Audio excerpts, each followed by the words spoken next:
दोस्तों, एक थाने में एक चोर की बहुत कस के पिटाई हो रही थी।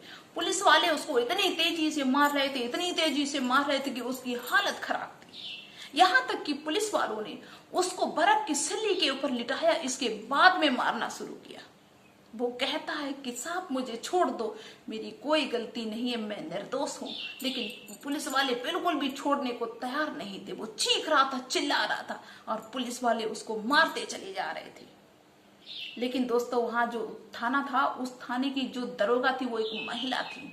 उस महिला दरोगा के कान में जब ये आवाज आती है चीखने और चिल्लाने की, तो वो महिला उस जगह पे जाती है जहां पे उस चोर की पिटाई कर रहे थे पुलिस वाले। जैसे वहां पे पहुंचती है, वैसे ही महिला ने जब उस चोर को देखा जिसकी पिटाई हो रही थी, तो उसको देख के एकदम दंग रह गई। और जब उस चोर ने उस महिला दरोगा को देखा, तो वो भी 1 मिनट तक देखता रह गया, जैसे उसको अपनी आंखों पे भरोसा नहीं हो रहा है कि वो किसको देख रहा है।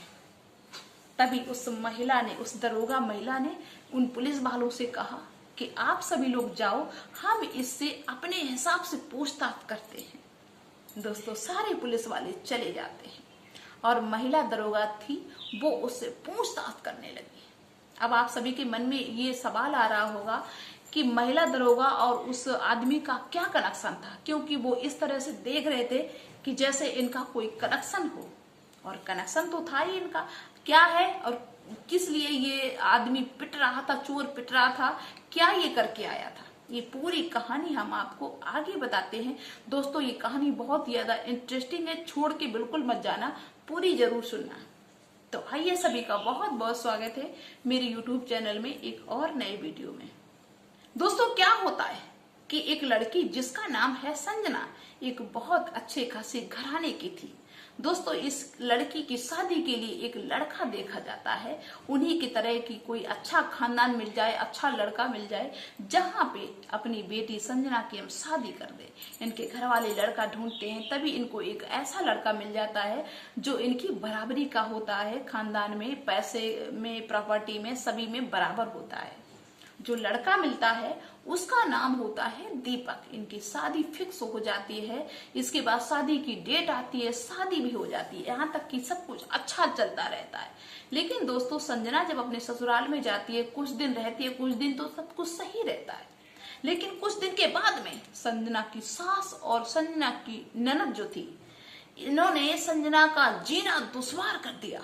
लड़ाई झगड़ा टेंशन आए दिन होने लगी उस घर में।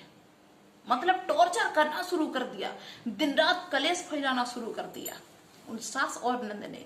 और सबसे बड़ी दुख की बात तो तब हो गई जब संजना के पति ने भी संजना को टॉर्चर करना शुरू कर दिया। बिल्कुल भी संजना की ना बात सुनते, संजना के पास ना तो बैठते ना सुनते, कुछ भी नहीं। घर वाले भी परेशान और पति भी परेशान करे। अब चलो, घर वाले अगर परेशान करें, अगर पति साथ में है तो लड़की सह भी ली, सहन कर लेगी। लेकिन घर वाले भी परेशान करें, इसके बाद पति भी ना साथ हो, तो कोई भी लड़की मेरे हिसाब से सह नहीं पाएगी, गुजारा नहीं कर पाएगी। और जो दीपक था, उसकी लाइनें गलत हो गई। वो शराब गांजे का आदी हो गया। इसके बाद में उसका कनेक्शन एक दूसरी लड़की से हो गया और वो आए दिन घर में ये कहने लगा कि मुझे इससे तलाक चाहिए, मुझे उससे शादी करनी है, हम उसके साथ में रहेंगे, मुझे इसके साथ में नहीं रहना है। किसी के सामने, जिस लड़की के सामने ऐसी सिचुएशन होगी, उससे पूछना कि उसकी हालत क्या होगी। फिर भी संजना ने काफी दिन तक प्रयास किया कि ये सब कुछ सही हो जाए, पति सही रास्ते पे आ जाए, समझने लगे। लेकिन दीपक ने बिल्कुल भी ऐसा नहीं किया। वो अपने रास्ते पे चल रहा था, बराबर चलता ही गया, एक भी बात सुनने को तैयार नहीं, कुछ भी संजना की बात नहीं सुनता और बस यही करता कि तू हमसे तलाक ले ले, मुझे उससे शादी करनी है, मुझे उसके साथ शादी करनी, मुझे उसी के साथ में रहना है, तेरे साथ में नहीं रहना है। दोस्तों, संजना थक जाती है, हार जाती है और समझ लेती है कि अब यहाँ पे कुछ भी सही नहीं होगा। अब हम यहाँ पे कैसे रहें जब मेरे पति का भी साथ और सपोर्ट नहीं है। अपने घर वालों को बुलाती है और कहती है कि मुझे अब यहाँ नहीं रहना, मुझे अपने साथ में ले चलो। लेकिन घर वाले समझाते हैं कि कुछ दिन बाद सब सही होगा। घर वाले लड़के को भी समझाते हैं, परिवार वालों को समझाते हैं, लेकिन वही कहते हैं ना कि जिसकी जो आदत पड़ जाती है वो फिर सुधरती नहीं, कितनी भी कोशिश करो। हर आदमी कोशिश करता है कि अच्छा हो जाए, लेकिन जब पानी सर से ऊपर निकल जाता है तो फिर कैसे सही होगा। दोस्तों कुछ भी सही नहीं होता है। संजना फिर थक जाती है और कहती है कि अब तो मुझे डिवोर्स ही लेना है, और संजना ने डिवोर्स ले लिया। दोस्तों क्या होता है कि संजना अपने घर पे आ जाती है और इसके पिताजी कहते हैं कि अब दूसरी जगह पे तुम्हारी हम शादी कर दें, लेकिन संजना कहती है कि जब एक खराब निकल गया तो दूसरे की क्या गारंटी कि दूसरा सही निकलेगा। अब पिताजी ऐसा करो कि मुझे थोड़ा टाइम दो, हम अपने पैरों पे खड़े हो जाएं, इसके बाद में हम खुद ही कोई फैसला ले लेंगे, हम पढ़ाई लिखाई करेंगे, हम कुछ बनना चाहते हैं। इसके पिताजी कहते हैं ठीक है कोई बात नहीं, जो जैसी तुम्हारी इच्छा, हम तुम्हारी इच्छा में ही सहमत हैं।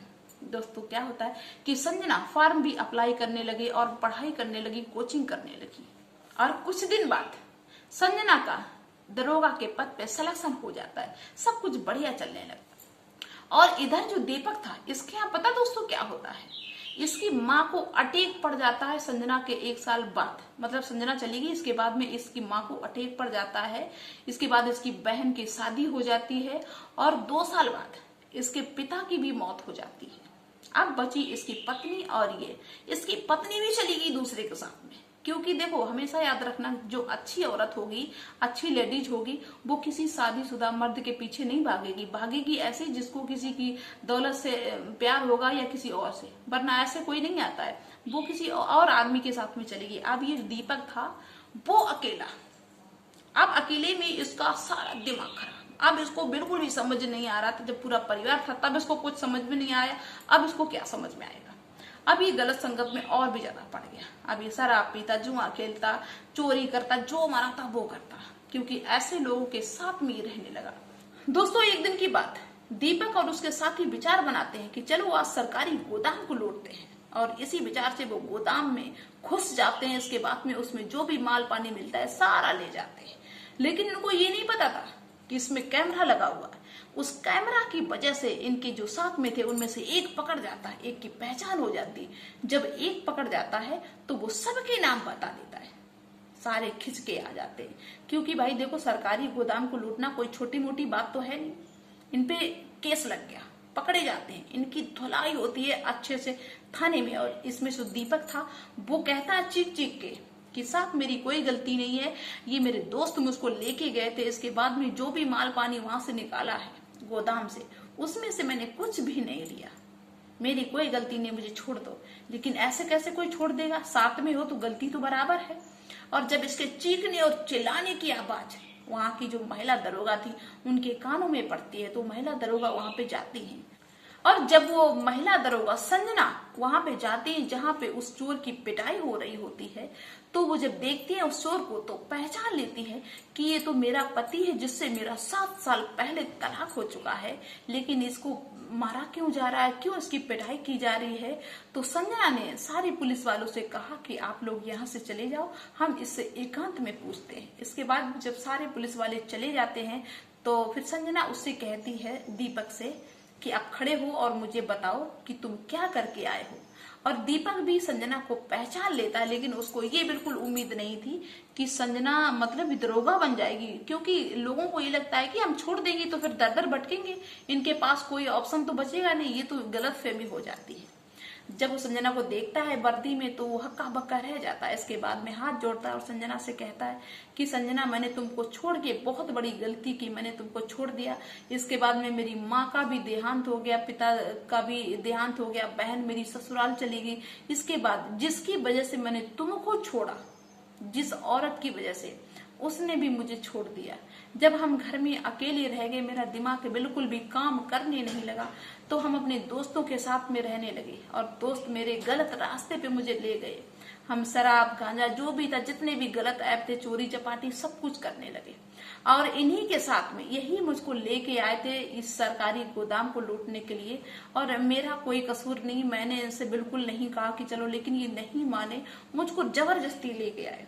हम गलत रास्ते पे चल पड़े और हम अकेले रह गए थे, जिसकी वजह से मुझे कुछ भी समझ में नहीं आ रहा था। अब तुम ही मुझे बचा लो, जैसे भी बचाओ। दोस्तों क्या होता है कि संजना को तरस आ जाता है जब वो हाथ जोड़ लेता है और संजना के पैरों में पड़ने के लिए भागता है। तो संजना कहती कि मेरे पैर मत पड़ो, लेकिन तुम शांत रहो, हम धीरे से तुमको इस केस से निकाल देंगे। दोस्तों क्या होता है कि संजना जैसे तैसे करके उस केस को रफा दफा कर देती है, बाकी सबको तो वही बंद रखती, इसको निकाल देती है दीपक को। और दीपक हाथ जोड़ के तभी खड़ा हो जाता है और कहता है कि मुझे माफ कर दो और संजना, मुझे तुम अपने घर में रख लो, मुझे नौकर बना लो, मेरा कोई नहीं है इस दुनिया में, हम कहाँ जाएं, मुझे अपने घर पे नौकर बना लो। दोस्तों संजना को तरस आ जाता है। संजना कहती है कि हम नौकर नहीं बनाएंगे, तुमको मेरे साथ में रहना है, अब तुम्हारा कोई नहीं है तो फिर रहो मेरे साथ में, लेकिन अभी नहीं, अभी हम यहाँ पे जिस थाने में है यहाँ पे सभी लोग मुझे जानते हैं, अभी मेरा 8-10 दिन बाद दूसरे थाने में ट्रांसफर होना है दूसरी जगह पे, वहां पे तुम आना, उसके बाद में हम बात करेंगे। दोस्तों क्या होता है कि 8-10 दिन के बाद में संजना का जिस थाने में ट्रांसफर होता है वहां का वो पता देती है, इसके बाद में उसको मिलने के लिए बुलाती है। दीपक अपनी सारी गलती मान लेता है और कहता है कि अगर आप मेरे साथ में रह सको तो एक नई जिंदगी की हम शुरुआत कर लें, क्योंकि संजना ने भी अभी तक शादी नहीं की थी। वैसे तो मुझे तो बहुत गुस्सा आ रहा है कि इसने इतनी बदतमीजी की दीपक ने, लेकिन संजना ने फिर भी कहा कि चलो कोई बात नहीं, अब तलाक हो गया था लेकिन थे तो तुम मेरे पति ही, और मैंने भी अभी तक कोई शादी नहीं की है, तो चलो अब हम शादी कर लेते हैं और अब किसी भी प्रकार की कोई गलती नहीं होनी चाहिए और जिंदगी को एक नए सिरे से अच्छे सिरे से चलाएंगे। अब दोस्तों दीपक अपनी गलती मान लेता है और बिल्कुल सही चलने की प्रॉमिस करता है, वादा करता है। इसके बाद में संजना और दीपक एक नई जिंदगी की फिर से शुरुआत करते हैं और एक मंदिर में शादी कर लेते हैं। अब आप सभी लोग ये बताइए कि संजना ने इसको माफ करके इसके साथ में दोबारा जिंदगी जीने का, बिताने का फैसला लिया, ये सही था या गलत था? इस कहानी को सुनाने का मेरा एक ही उद्देश्य है कि जल्दबाजी में कोई भी पुरुष हो या महिला हो, किसी भी प्रकार का कोई भी हो, जल्दबाजी में कोई फैसला न लें और हमें लगता है कि हम इससे अच्छा कोई ढूंढ लें, बेहतर से बेहतर की तलाश में हम बेहतर को छोड़ देते हैं, मुझे पता ही नहीं चलता। तो इस तरह की गलती ना किया करें सभी लोग, और इसी वजह से हमने इस कहानी को आपको सुनाया कि जो आपकी बीवी है या आपका पति है उसकी कदर करो। दूसरे लोग क्या, दूसरे लोग तो यूं ही मौज मस्ती करने के लिए आते हैं, दूसरों में कुछ नहीं है। बस अपने जीवन साथी को समझो, अपने हम सफर को समझो और दूसरों के चक्कर में ना पड़ो, गलत ऐप के चक्कर ना पड़ो, जिंदगी बर्बाद हो जाती है, कुछ भी इससे नहीं मिलता है। तो चलिए दोस्तों मिलते हैं फिर नेक्स्ट वीडियो में नेक्स्ट डे, और जिन लोगों ने मुझे सब्सक्राइब नहीं किया है वो मुझे सब्सक्राइब जरूर कर ले, ताकि ऐसी ही पारिवारिक अच्छी सी इंटरेस्टिंग कहानी हम आप तक पहुंचाते रहे। तो चलिए दोस्तों मिलते हैं फिर नेक्स्ट वीडियो में। बाय सभी को।